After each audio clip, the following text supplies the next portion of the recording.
Imagine a world where every person always makes the best possible decision. They save exactly the right amount, they never overpay, they invest perfectly. They never act upon fears, impulse, or boredom. Every decision optimized. For over a century, that's exactly how economics described human behavior. Not as an aspiration, as an assumption. And it took a handful of psychologists to blow the whole thing apart. Traditional economics was built on three ideas. First, people are rational. They gather information, compare options, and choose what maximizes their benefit consistently. Second, preferences are stable. What you want today is what you want tomorrow. Third, people act in their own interest.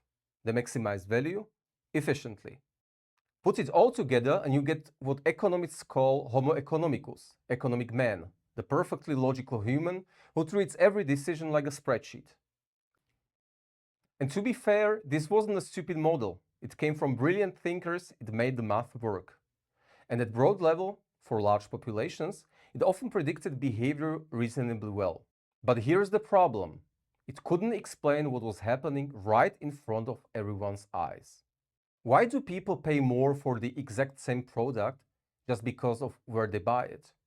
Why does someone who genuinely wants to get fit keep skipping the gym they are paying for? Why does changing the wording of a question completely changes the answer? Why do default settings have such enormous power over what people choose? None of this fits the model. A rational person isn't affected by wording. A rational person doesn't get trapped by defaults. A rational person acts on their goals consistently, efficiently, without contradiction. Real people don't do any of that. And for a long time, when the data didn't match the model, economics blamed the data. Called in noise, said people were confused, looked away. But there is a key insight that changed everything. The problem wasn't reality. The problem was the model. Before we tear it down completely, it's worth understanding why it existed. Modeling human behavior is hard. People are emotional, inconsistent, contradictory. If you tried to include everything, every mood, bias, every irrational quirk, you would end up with a model too messy to use. So economics simplified, and simplification is not wrong, it's necessary. The rational model was useful, it just wasn't real. The mistake wasn't building a simple model, the mistake was forgetting it was a simplification and treating it as truth.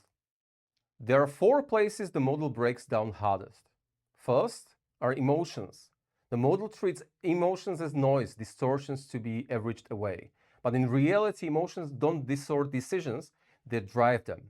Fear makes people sell their investments at exactly the wrong moment. Excitement makes them overpay. Anger makes them reject deals that would benefit them.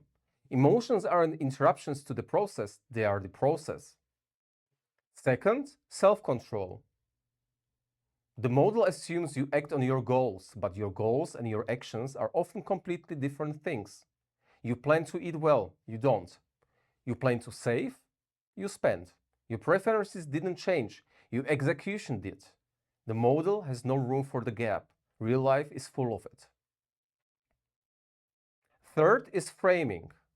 The way information is presented changes how people respond to it. 90% survival rate versus 10% mortality rate, same fact, completely different reaction. A rational person would treat those identically. Real people don't, not even close. Fourth is context. The model assumes preferences are stable, but what you want when you are calm is different from what you want when you are stressed. What feels right in the morning feels wrong at night. Preferences don't just change over time, they change hour to hour, depending on your mood, your energy, who you are with.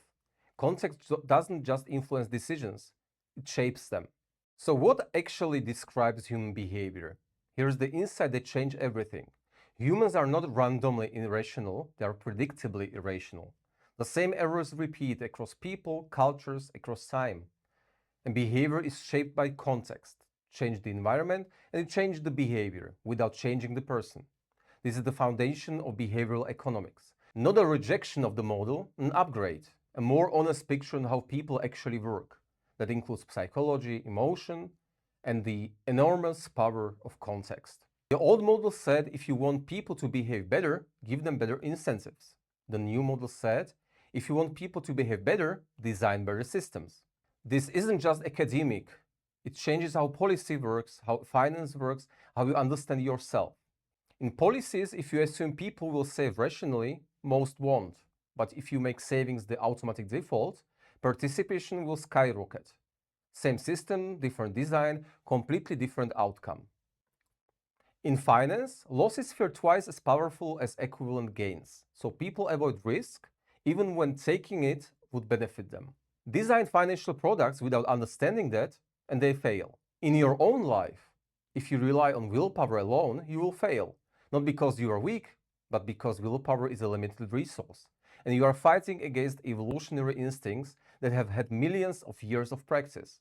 Design your environment, reduce friction, build systems. That's how you actually change behavior. We started with irrational decisions, then we looked at how decisions actually happen. Now we've questioned the model itself. The next question is, how did this shift actually occur? Because it didn't happen overnight.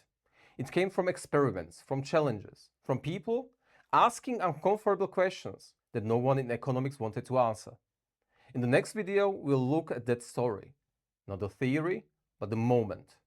The people, the resistance, the evidence that couldn't be ignored.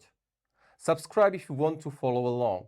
And tell me in the comments, which of the 4 failure points we covered today do you see the most clearly in your own life?